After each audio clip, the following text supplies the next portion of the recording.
Hello everyone, I am back here eight जय Hind college और आज मैं आया हूँ अपनी पहली पिक्चर स्काई फोर्स प्रमोट करने। So let's go let's go let's go.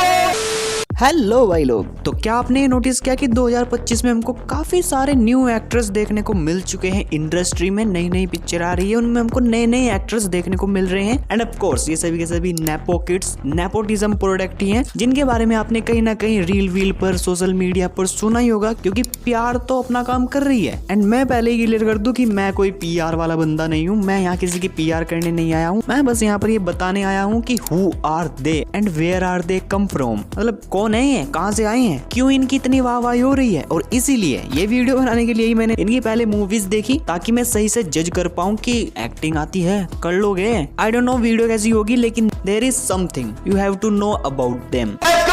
तो इस महीने यानी कि जनवरी में 2 बड़ी पिक्चर रिलीज हुई थी थिएटर्स में, जिसमें से कि एक तो डिजास्टर भी हो गई है और दूसरी है अक्षय कुमार की स्काई फोर्स, जो कि अभी रिसेंटली रिलीज हुई थी 24 जनवरी को। मैं देख भी आया फ्री में 30-40 रुपए देकर। मूवी मेरे को अच्छी भी लगी, मतलब बुरी नहीं थी। लेकिन स्काई फोर्स में एक बंदा है वीर पहाड़िया नाम का। आई डोंट नो कि मैं नाम सही से प्रोनाउंस कर रहा हूँ, वीर पहाड़िया है या पहाड़िया है, लेकिन इंग्लिश में तो पहाड़िया ही लिखा हुआ था। अगर मैं गलत हूँ तो कमेंट में आकर मेरे को करेक्ट कर देना कि पहाड़िया है या पहाड़िया है। वैसे अभी के लिए हम पहाड़िया ही बोलेंगे। तो वीर पहाड़िया हमको स्काई फोर्स में देखने को मिले। और जब मूवी का ट्रेलर आया था तो मैंने बहुत सारे एक्ट्रेस एक्ट्रेसेस की स्टोरीज पर देखा कि बंदे के फोटो शेयर किए जा रहे हैं कि congratulation, wow, very well. And ये सब देखने के बाद आई डिसाइड कि let's find who is this guy. और उसके बाद ऑब्वियसली रिसर्च के नाम पर मैंने गूगल कर लिया और मेरे को पता चल गया कि वीर पहाड़िया ग्रैंडसन है सुशील कुमार शिंदे के। और क्योंकि मैं महाराष्ट्र में नहीं रहता तो मेरे को ये भी नहीं पता था कि सुशील कुमार शिंदे कौन है। क्या आपको पता है? सुशील कुमार शिंदे महाराष्ट्र के मुख्यमंत्री रह चुके हैं। उसके बाद मैंने समझ लिया कि भाई बड़ी बातचीत है, बहुत बड़े घर से हैं बंदे, इनको कुछ नहीं कहना है। एंड मैं मूवी देखने जा रहा हूँ अक्षय कुमार के लिए नहीं, वीर पहाड़िया के लिए। ये भी तो देखना है कि बंदा परफॉर्म कैसा करता है। और उसके बाद अगर मूवी में उस बंदे की एक्टिंग की बात करें तो इज ओके। मैं ये नहीं कहूंगा कि बुरा परफॉर्म किया है, सहा नहीं जाता, बंदे को एक्टिंग ही नहीं आती, नहीं। जितना उनको रोल दिया था उन्होंने संभाल लिया, ठीक ठाक कर दिया। ऑल्दो अगर उस सीन में कोई और अच्छा एक्टर होता तो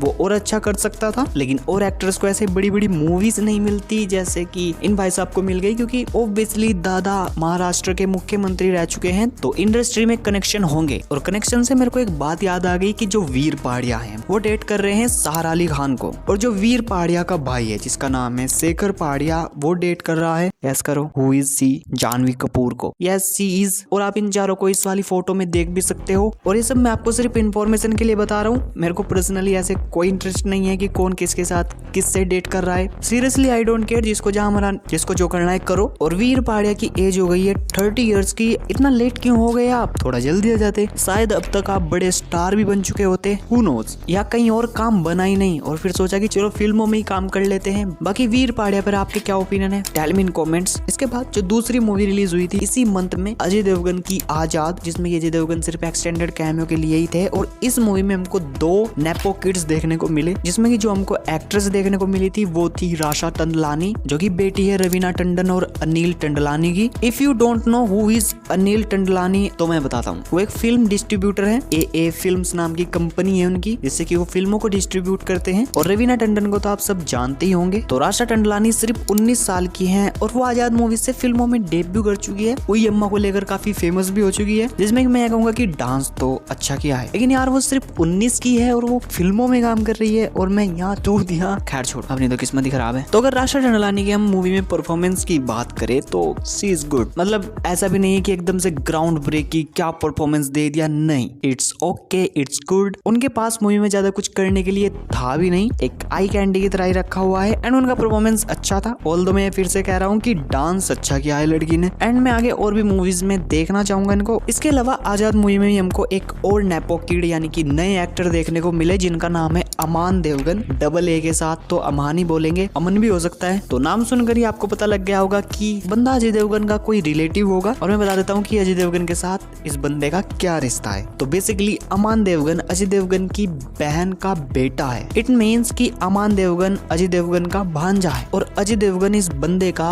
मामा लगता है। तो भाई ने आकर अजय देवगन को बोला होगा कि मामा मामा मेरे को भी मूवीज में काम करना है, तो फिर मामा मना कैसे कर सकता है। तो फिर इन्होंने भी बना दी एक मूवी आजाद नाम की, एंड मूवी ये भी ठीक है, मतलब बहुत अच्छी नहीं है लेकिन वन टाइम वॉचेबल है, जो कि बॉक्स ऑफिस पर फ्लॉप भी हो गई है, कोई देखने ही नहीं गया, लेकिन मैंने देखी थी एंड मेरे को ठीक लगी। जिसमें कि अगर हम अमान देवगन के परफॉर्मेंस की बात करें तो आई नो मैं हर एक्टर के लिए यही कह रहा हूँ, लेकिन सब एक्टर्स ने ऐसा ही काम किया हुआ है, बुरा तो किसी ने नहीं किया अब तक। ठीक है, जो उसको जॉब दी गई थी वो उसने सही से कर दी। ऑल्दो मैं ये कहूंगा कि अमान देवगन ने इन सभी एक्टर्स में थोड़ा ज्यादा अच्छा काम किया हुआ है। ऑल्दो वो लगता तो ऐसे ही है कि अनफिनिश्ड है और कोई अच्छा एक्ट्रेस वहां होता तो ज्यादा बढ़िया होता, लेकिन फिर भी इट्स गुड, एटलीस्ट बुरा तो नहीं था। वैसे भी एक एक्टर की एक्टिंग जब भी दिखती है जब वो अलग अलग मूवीज में अलग अलग कैरेक्टर करता है, और अभी तो इन सभी की पहली मूवी है, तो जितना मेरे को देखने को मिला उतने में मैंने आपको बता दिया कि ओके ही है। बाकी अगर आपने दोनों मूवीज देख ली और आपको इन न्यू नेपो किड्स का परफॉर्मेंस या दोनों मूवीज कैसी लगी, दोनों में से कौन अच्छी थी, या इन सभी नेपो किड्स में से किन का परफॉर्मेंस ज्यादा अच्छा था, ये सब आप कमेंट्स में बता सकते हो। Please tell me, I want to know what you think about it. बाकी एज ऑलवेज मैं कहता हूँ लेकिन आप करते नहीं हो, तो भाई वीडियो अगर थोड़ी बहुत कहीं से अच्छी लगी हो तो लाइक कर देना, और अगर ऐसी और मूवी से रिलेटेड वीडियोस देखनी है तो सब्सक्राइब जरूर से कर लेना। तब तक के लिए मैं मिलता हूँ आपको अगली किसी वीडियो में। जय हिंद, वंदे मातरम, tata, take care, bye, and you are OGs.